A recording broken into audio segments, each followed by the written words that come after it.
Oh my God, we have a topic that isn't Shohei Ohtani. You are Locked On MLB. Your daily MLB podcast. Part of the Locked On Podcast Network. Your team every day.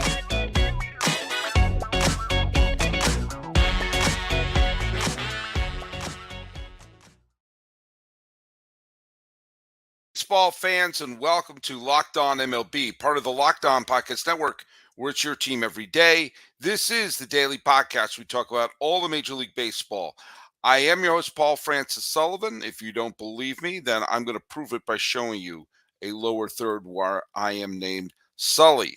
I am a podcaster who's been doing baseball shows for well over a decade now, and we are now about to start for every team other than San Diego and Los Angeles, my sixth full season here at the Locked On Podcast Network. Follow us at Locked On MLB Pods on Twitter and Instagram. I'm your pal Sully. I'm at Sully Baseball on Twitter, Sully Baseball Podcast and Instagram.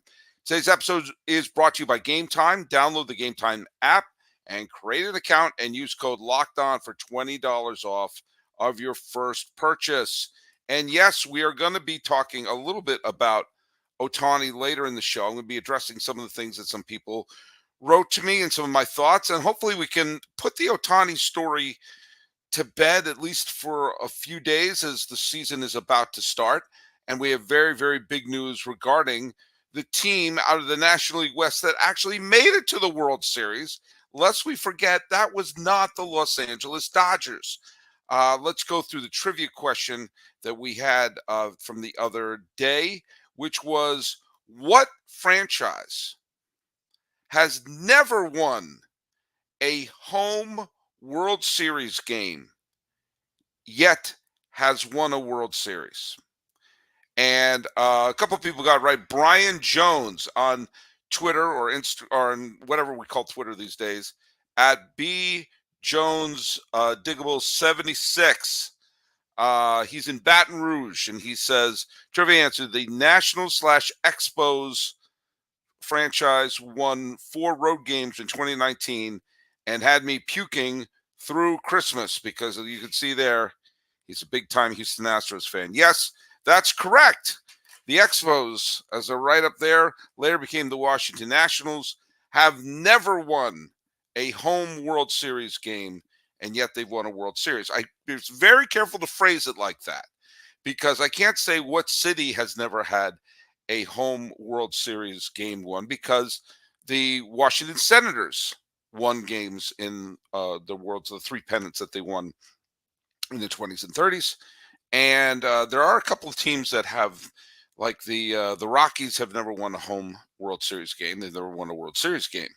And the Mariners have never won a home World Series game. Do you know why? They remain the only team to have never won the pennant. Hey, speaking about winning the pennant, last year the Arizona Diamondbacks won the pennant. Such a strange event that, yes, my voice just cracked. The Arizona Diamondbacks last year snuck into the postseason, and I know the many Diamondback fans who listen to this, because Miller Thomas is on the show a bunch. They did sneak in. They barely were ahead of San Diego and Chicago, but good for them. They faced Los Angeles, who had a terrific team, and they swept them. They faced the Philadelphia Phillies, who beat a great Atlanta Braves team, and it looked like the Phillies were going to just steamroll over Arizona after the first 2 games and having a lead in game 3 and falling behind 3-2 heading back to Philly. But the Diamondbacks won probably the best game of the postseason last year, which was the Game 7 against Philadelphia. Diamondbacks held on. They went to the World Series. They lost to Texas, that heartbreak for Diamondback fans, heartbreaking Game 1.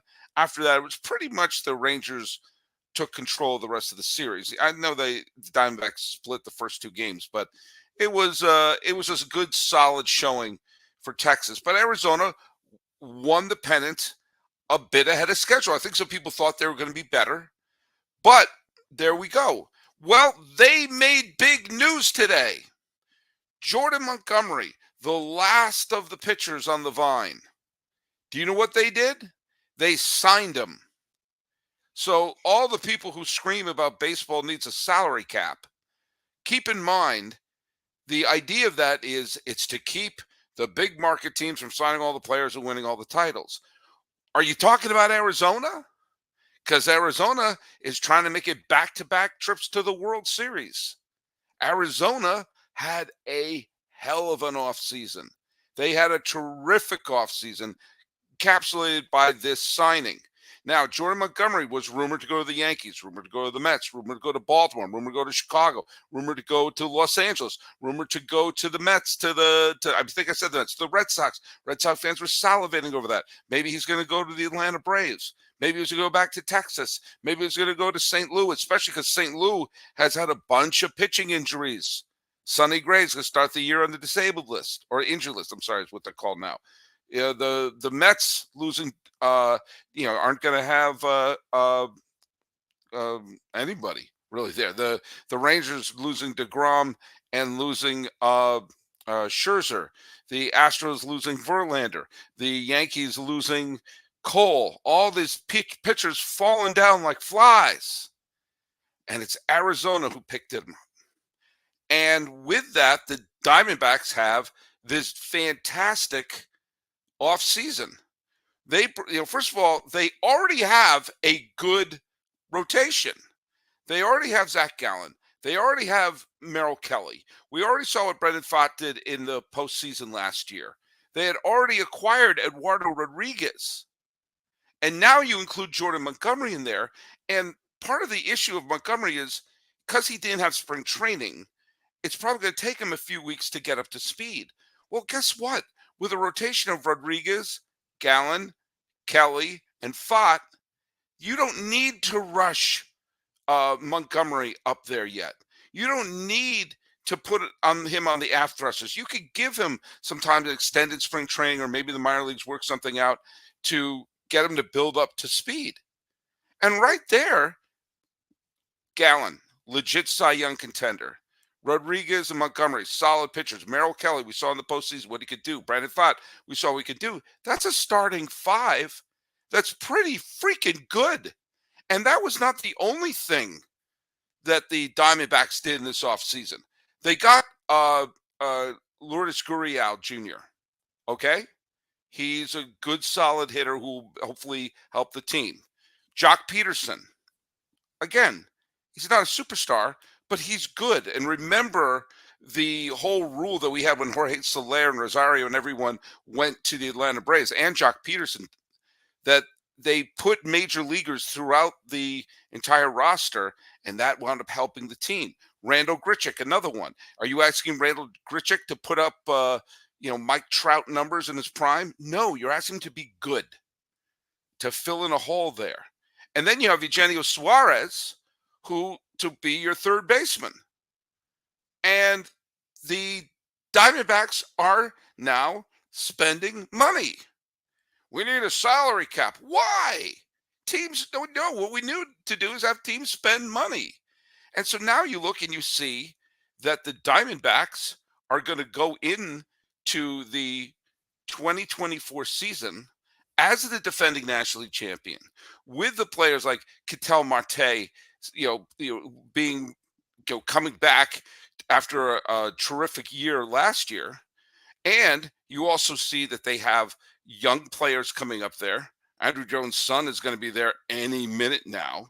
And then, of course, Jordan Lawler is one of the best young prospects in all of baseball, one of the top prospects in all of baseball.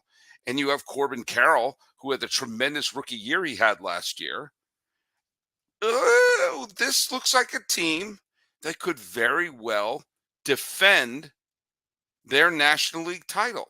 And in fact, when we come back from our non-Shohei Ohtani run that we're having here, let me offer up another point, which is going to bring us to the Dodgers. I'm going to say something completely sacrilegious right now. So everybody, hang on to your proverbial butts. Can a team other than the Dodgers win the division this year?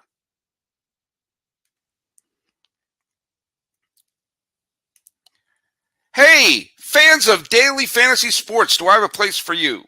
Prize Picks. It's the easiest and most exciting way to play daily fantasy sports. This isn't you playing thousands of other players. You can pick more than or less than on a 2 to 6 player stat projection and watch the winnings roll in. This is the ideal time to make your picks in basketball, college, or the NBA. You want to play alongside some of Prize Picks' favorite players like Meekill or Sugar Sean O'Malley? You can find community plays under the promos tab of the app to view entries for some of the biggest names in the Prize Picks community each week. Now, I'm going to play this week, and I have De'Aaron Fox of the Sacramento Kings. He's going to get 20 points. And then, you know what? I think Kevin Durant is going to pull down 10 rebounds. Download the app today and use code LOCKEDONMLB for a first deposit match up to $100. Once again, download the app today and use the code LOCKEDONMLB for a first deposit match up to $100. Prize Picks. Pick more. Pick less. It's that easy.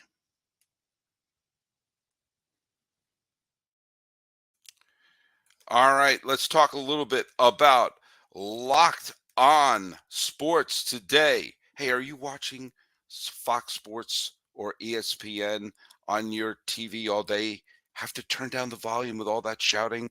Make the switch to Locked On Sports today, a free 24/7 sports streaming channel programmed for you every day to bring you the biggest stories without all the screaming. Locked On Sports Today brings you can't-miss analysis, opinions, and news, streaming 24/7 on YouTube or on the free Amazon Fire TV channels app, part of the Locked On Podcast Network, where it's your team every day. A couple of people have pointed out the fact that I talk about the screaming on other networks, and I raise my voice a lot. So when I do that ad read, I'm going to try to bring it down a little bit. Hey, let's talk about something else. The Dodgers are the prohibitive favorite to win the National League West. But are they? I mean, I'm going to pick them to win the West. But, you know, one of the things that happens when you see huge upsets in the postseason in terms of a year where there's a prohibitive favorite to win the division and they don't, is when another team winds up having better pitching. I remember everyone in their moose was picked the 2011 Red Sox to win the division that year. And they collapsed down the stretch as their pitching just couldn't hold up. And the Yankees and the Jays had better pitching, and the Rangers went on to the World Series. And I can't help but think about the fact that you could make a case that the Dodgers have the fourth best pitching staff in the National League West. Now, I just made the case for Arizona that they have a terrific pitching staff, especially when they let Montgomery warm up and, get back into, get back up to speed to go Gallen, Kelly, Fott, Rodriguez, Montgomery. You're not going to go on a long losing streak with those five. And with a deep rotation, it means you're probably not going to wear down your bullpen. Now, chances are they're not going to go 7, 8, 9 innings like the Atlanta Braves did way back when. But if they get about 5 2/3 to 6 innings a start, you're not going to wear down the bullpen. And that's a case for one of the best starting rotations in all of baseball. Let's go over to San Diego, who, yes, they just lost the Cy Young Award winner to San Francisco. We'll get to San Francisco in just a minute. But when you take a look at the team that they have on the field right now, they essentially flipped Snell for Dylan Cease, right? That's pretty much what they just did, right? And now you have you have Cease on the team, you have Darvish on the team, Musgrove on the team, Michael King, who I love from the Yankees, and then my favorite knuckleballer, Matt Waldron, on the team. That's not a great rotation, but it's pretty darn good. Then we head over to San Francisco, who just plugged Blake Snell into the rotation. They already have Logan Webb, who's a very good pitcher. They already have Jordan Hicks, who's looked really great in spring training. They have the phenom that is Kyle Harrison. And currently right now on the disabled list, or injured list, sorry, old habits die hard, they have Alex Cobb and they have Robbie Ray. Now, Robbie Ray barely pitched last year, but he's not that far removed from being a Cy Young Award winner. And if he comes back and Cobb comes back and Snell comes back and they all pitch well, then do you know what? Then that's a terrific rotation. Then you have Los Angeles. Now, I'm not going to overreact to one start with Yamamoto pitching. Besides, we know AP had money on that game. That was a joke before anyone starts to talk about me breaking the law. Their rotation right now is Tyler Glasnow, who's not bad. A lot of youngsters like Bobby Miller and Gavin Stone are going to get some starts.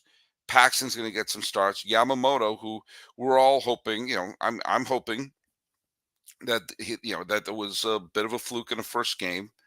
Then you cross your fingers that they'll get back Walker Buehler or Tony Gonsolin or Dustin May or the great Clayton Kershaw back in time to pitch at one point or another this season.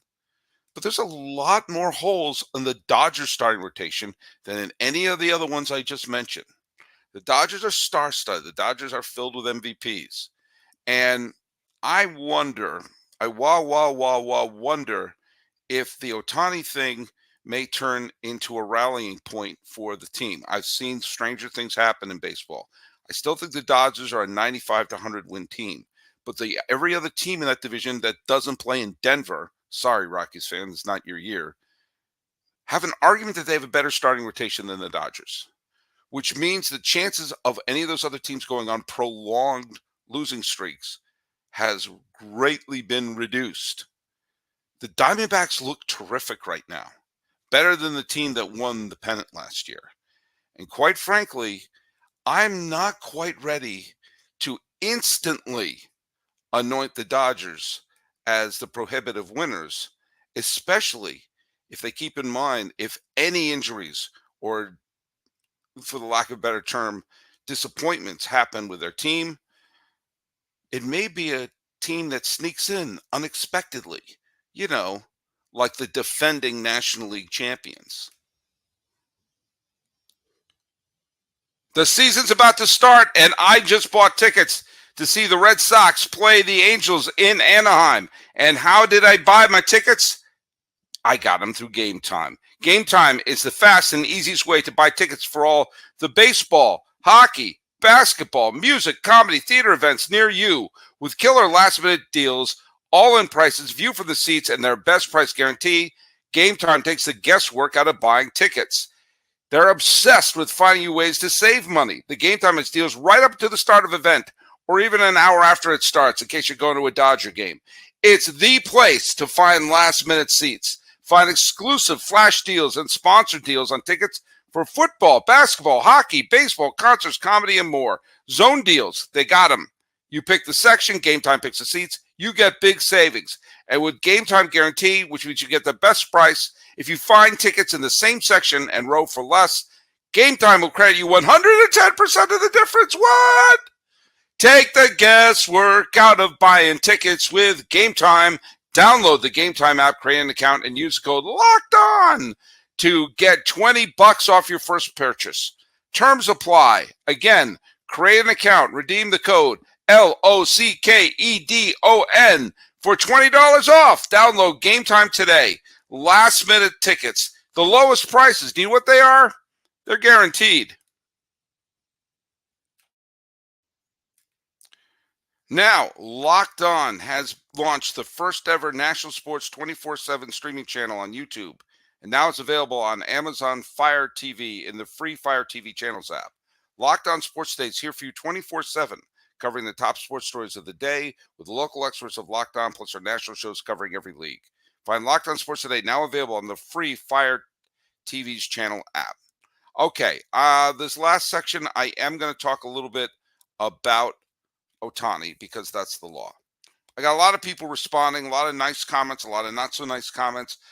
Some people not liking my microphone. I'll work on the microphone.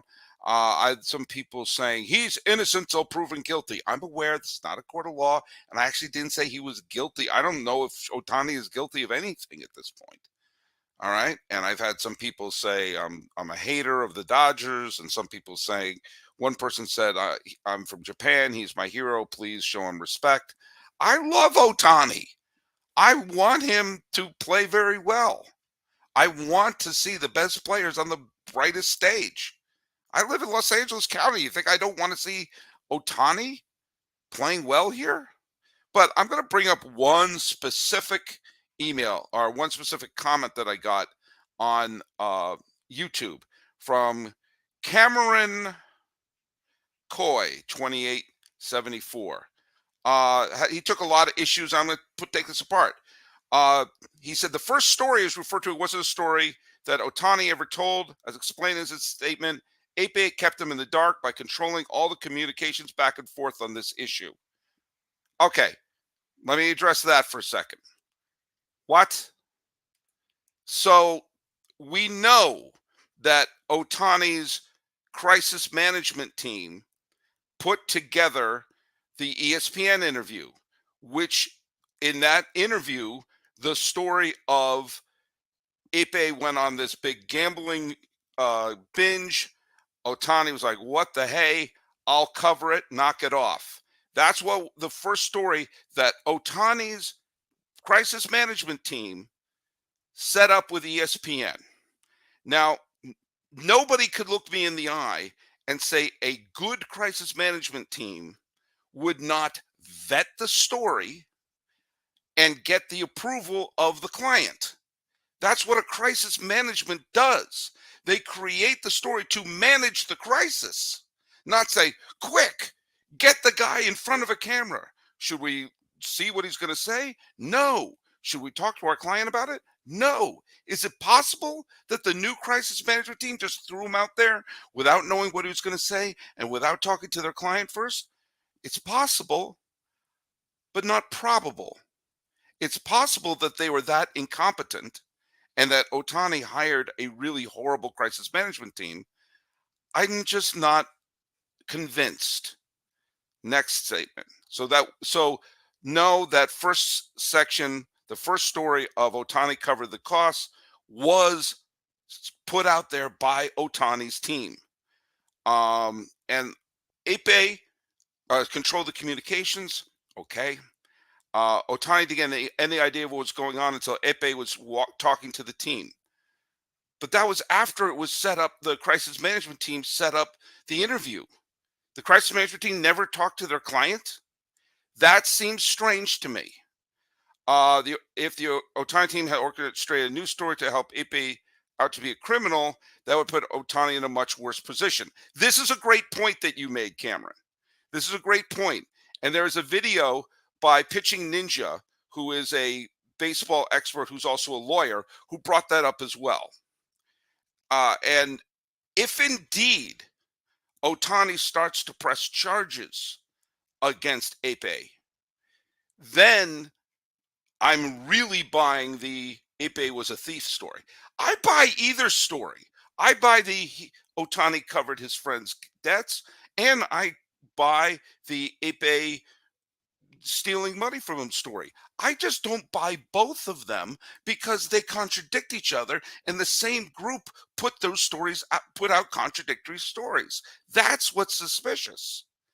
But you're right. If they start pressing charges, then okay, the he's a thief story has a lot of credence because they'll start going through the finances. They'll start going through all the things, and if he shows that he was indeed just covering his gambling debts while publicly calling him a thief, that sets up all sorts of libel issues. That's a great point. I haven't seen any charges filed yet. Again, tiny red flag, but that's a good point you made there. Respect of how he managed to make transfers to the bookie without Ohtani's knowledge, that's a question that needs to be answered. We agree there too. Now, is it possible? And you brought up an idea of maybe he was more than an interpreter and he had an authority akin a power of attorney. Well, Now who's saying things we don't have evidence for? Yes, there have been lots of instances where celebrities have been taken advantage of. If this is a situation where Ipe, who would be in charge of things, away like Colonel Tom Parker was with Elvis, then and look up what that relationship was, where basically Elvis was huge but had no control of his money or anything like that. If that's indeed what was happening, and Ipe is Colonel Parker to Ohtani's Elvis, then this will be very intriguing and completely make the contradiction of the stories make a little more sense. Now, if he was his best friend and sort of go-to lackey and everything like that, then I don't see him having that kind of power. Certainly not more power than the crisis management team. But this is one of the things we're going to have to see how it unfolds. And again, I think you made a great point about the idea of if charges are filed, then yeah, he's opening himself up to liable, and he's hopefully has smarter lawyers than he has a crisis management team. All right. Now, whether or not he does have the power of attorney, I have no idea. Why do you discount what Ohtani said, the new story, when we never got an unfiltered first story? I would argue we got an unfiltered first story. The story that was put out there by Ohtani's crisis management team. And then all of a sudden, we got a new story from prior accounts, not directly from Ohtani. Ipe, now a known liar. Well, that's what the reports say, based on his claims about college degree and everything. Or other intermediary like his crisis management team. Ipe very well may be a liar. He very well may be a con artist. He very well be one of these people who knows how to manipulate things, including wire transfers. But I do want to bring up something. Someone in my school bought something that we needed for my class, and I reimbursed them through Venmo. I got no shorter than 3 emails regarding a $63 Venmo transfer. One was a call from the bank, one was a text, and one was an email. Over $63 of school supplies. Not $4.5 million wired to a gambling ring. And mind you, this is a thing that kind of floats around my head as well. It's really hard to make wire transfers. It's really hard to make huge wire transfers. And for a bank to not do anything would make them liable. Now, I don't know much about finances, but I have learned that banks tend to want to avoid certain awful things, especially when it involves wire transfers, which is a federal crime if you're committing wire fraud. So the fact that nobody knew that was going on, there were no alerts being sent, no one sent an email. Rocket Money didn't send hey, did you send $4.5 million? They didn't call. Like, I got hey, Sully, did you fill up your gas tank at Lake Arrowhead? Yes, I filled up my gas tank at Lake Arrowhead. Thank you for calling. Hey, Shohei, did you transfer $4.5 million to a guy named Clem? I don't know the name of the guy. I just called him Clem. That still stinks to high heaven. And I don't care how much power of attorney you have, memos are going to be sent to Shohei. I don't care how much in control Ipe is of his finance, if he's complete Colonel Parker. Things are going to be sent there. They're one-time only passwords that are sent back and forth. Finally, says, while I acknowledge there's still questions to be answered, it appears to me your strong opinion in this matter is not based on solid footing at any early stage. I honestly have no idea how you could say that, because everything I said is based upon the articles and the reports and my own skepticism of the story. So I'm going to just cross that off. Hopefully, if Ohtani's story, this made me laugh. If Ohtani's story that he articulated yesterday proves to be true, you will be man enough to admit you were wrong in your assessment of the entire situation. My manhood's not in question here. And I stated my own skepticism of a story that that factually changed. That's not in question. Ohtani's camp gave 2 different stories. And one of them requires some giant leaps of logic that may be true if Ape was indeed controlling the way Colonel Parker controlled Elvis. Or wrong in the assessment of the entire situation. Um, I'm not going to say that because my assessment of the situation is something smells fishy. That's from my assessment. That's factually true. Whatever situation turns out to be correct, I'll say, they should have just said that from the beginning. But if I'm wrong about anything, I'll admit it. I've not made a positive statement about his guilt, or I'll tell you what I think happened. Here's what I think happened. I think Ape went on a wild gambling spree, and I think he probably is a guy who's not entirely honest about all sorts of stuff, and is not entirely honest about all sorts of things financially. And he kept it from everyone until it got out of control. And Ohtani smacked his forehead and said, "What are you doing, schmuck? I'll take care of it, but you knock it off." And it came to a head.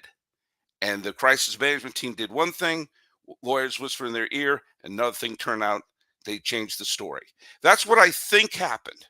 If I'm wrong with my scenario and it turns out that he was a thief and Colonel Tom Parker the whole time, I will come on here and that'll be the lead story that my thought was wrong. I'm not saying those things are what happened. That's my hypothesis of what happened based upon what we know. But if we find out more stuff, I'll be like, wow, this is a story that is not yet completely unfolded. And unlike an episode of Columbo, we don't see what was done first at the beginning of the show. This is going to unfold in a weird way. And they made it worse by changing their story. But hey, I do want to thank, Cameron Coy 2874 for writing a very, very thoughtful response on YouTube. Sorry, I chuckled a little bit at the end. I always get the whole thing of, are you man enough to admit this? Of course.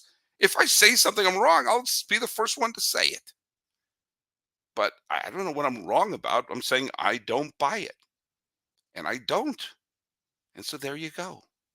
And tomorrow we're going to have on Dr. Paul Seminger, who is going to talk about the great book, Roy White from Compton to the Bronx, and talk a little bit about the Yankees of several generations. I've been holding off of that because Ohtani has just become this snowball across this week. I also have another episode coming out this weekend, part 2 of my conversation with Bob Kendrick from the National Negro Leagues Museum. And starting Thursday, we got games. Finally, we got games. There's no trivia question today because I recorded that episode with Dr. Seminger a few days ago, and I didn't know who was going to answer the trivia question there. Time to wrap this up. Talking about the Diamondbacks looking to defend their National League title, and hopefully the Shohei Ohtani thing we can put in the rearview mirror once we figure out which one of the two stories are true. It's a choose your own adventure story. Which one will it be? This has been Locked On MLB for the 26th day of March, going in. You'll probably hear on the 27th, 2024. I am your host, Paul Francis Sullivan. Please call me Sully.